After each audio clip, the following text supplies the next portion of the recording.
साथियों नमस्कार, मैं राजेश कश्यप। माननीय योगी जी का ध्यान प्रदेश में लगातार लॉकडाउन की वजह से मर रहे लोगों की ओर आकर्षित करवाना चाहता हूं और पूछना चाहता हूं कि योगी जी आखिर क्यों प्रदेश की मासूम जनता को मौत के मुंह में धकेल रहे हो, बल्कि कोरोना महामारी के बीच लॉकडाउन लगाकर क्यों जनता की हत्याएं करवा रहे हो। आखिर इस भोली भाली जनता ने आपका क्या बिगाड़ा है जो इस कदर जनता को, उत्तर प्रदेश की जनता के साथ सौतेला और दुश्मनों जैसा व्यवहार कर रहे हो। योगी जी, प्रदेश की जनता पहले तो हॉस्पिटल में इलाज, दवा, ऑक्सीजन, वेंटिलेटर न होने की वजह से मर रही थी। उस पर महंगे हो रहे पेट्रोल, डीजल, गैस, सबसे महंगी बिजली, इन चीज़ों की महंगाई ने बची कुची जनता की जान ले ली। और उसके बाद अब आपने लॉकडाउन लगाकर और काम धंधे बंद करके जनता को भुखमरी और बेरोजगारी की वजह से खुदकुशी करने पर मजबूर कर दिया है। आज देश का जवान, किसान, युवा, बेरोजगार, व्यापारी और आम आदमी लगातार फांसी पर लटक कर खुदकुशी कर रहा है।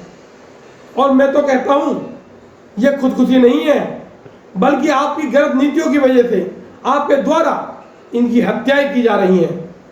योगी जी, कोरोना बीमारी से देश लड़ सकता है, लेकिन लॉकडाउन लगाकर जिस तरह आपने भूखमरी और बेरोजगारी को बढ़ाने का काम किया है, उससे कैसे लड़ा जाए। हाँ, ये सच्चाई है कि आज देश को संभालने वाले कहीं ना कहीं बेऔलाद बैठे हैं। आपके तो बीवी बच्चे नहीं हैं, लेकिन प्रदेश की मासूम जनता के बीवी बच्चों को क्यों मारना चाहते हो। आज आपकी सरकार को कहीं ना कहीं लगभग 5 साल पूरे होने वाले हैं और लोग कोरोना महामारी को भी 1 वर्ष से अधिक समय बीत चुका है। क्या आप बता सकते हैं कि पिछले 5 वर्ष में आपके कार्यकाल में आपके द्वारा कितने नए हॉस्पिटल बनाए गए हैं। आपकी आज भी जनता कहीं ना कहीं जरूरी दवाई, ऑक्सीजन, वेंटिलेटर न मिलने की वजह से मरने पर मजबूर है। और आप वहाँ हॉस्पिटल की जगह भव्य मंदिर बनाने में व्यस्त हो। मैं तो कहता हूँ कि साहब, क्या करोगे इन भव्य मंदिरों का, क्या करोगे इन ऊंची ऊंची इमारतों का। जब ये जनता ही नहीं बचेगी तो कौन बैठेगा इन मंदिरों में। पिछले 1 वर्ष में कोरोना से लड़ने के लिए आपने कुछ नहीं किया, सिर्फ निडल्लों की तरह बैठे रहे। आज 1 वर्ष बाद भी जनता को इस बीमारी से लड़ने के लिए सिर्फ और सिर्फ लॉकडाउन ही मिल रहा है। लेकिन उन मजदूर लोगों का क्या सोचा है जो डेली मजदूरी कर दिहाड़ी पर काम करते थे तो उनके घर में चूल्हा जलता था। क्या आपने सोचा है इन मजदूरों के घर में इनके बच्चों ने कितने दिनों से खाना नहीं खाया है। योगी जी, आपके राज में मासूम जनता जीते जी तो दुखी और परेशान थी, लेकिन अब तो मरने के बाद भी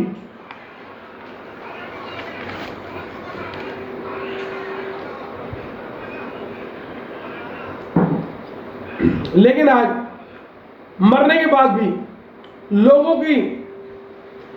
की जनता की लाशों को जमुना में फिकवाकर तो आपने हैवानियत की सभी हदें पार कर दी।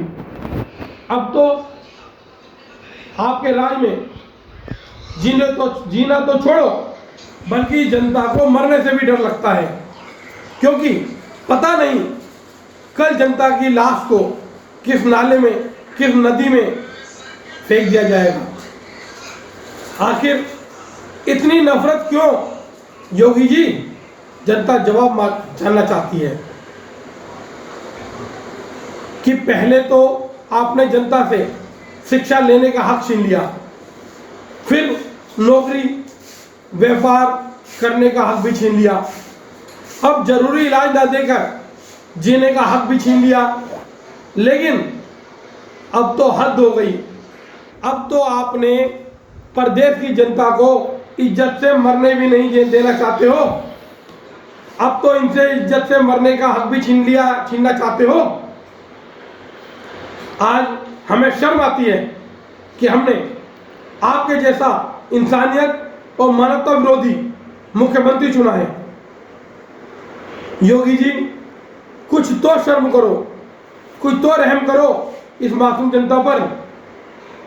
जनता पहले ही कोरोना की मार से मर रही है और बिना रोटी रोजगार का इंतजाम किए आपने लॉकडाउन लगाकर इस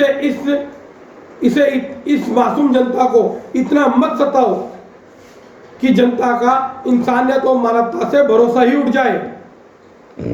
ये प्रदेश को आप किस ओर ले जाना चाहते हो कि जहां मंदिर, मस्जिद, गुरुद्वारे, स्कूल, कॉलेज, दुकानें, फैक्ट्रियां सब बंद हैं और कहीं ना कहीं आपने अपने फायदे के लिए शराब के ठेके खुलवाकर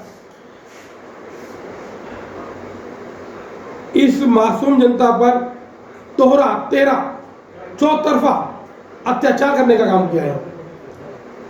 आखिर इस प्रदेश की जनता को परिवार सहित जीने दोगे या सबको अपनी तरह बाबा बनवाना चाहते हो? अरे शर्म करो। अगर सत्ता नहीं संभाली जा रही है तो जनता से माफी मांगकर तुरंत मुख्यमंत्री पद से इस्तीफा दे दो और इस उत्तर प्रदेश को बर्बाद होने से बचा लो और इस उत्तर प्रदेश पर और यहां की जनता पर तरस खाकर अपना झोला उठाओ और कहीं चले जाओ। माफ करो, माफ करो योगी जी, माफ करो। धन्यवाद।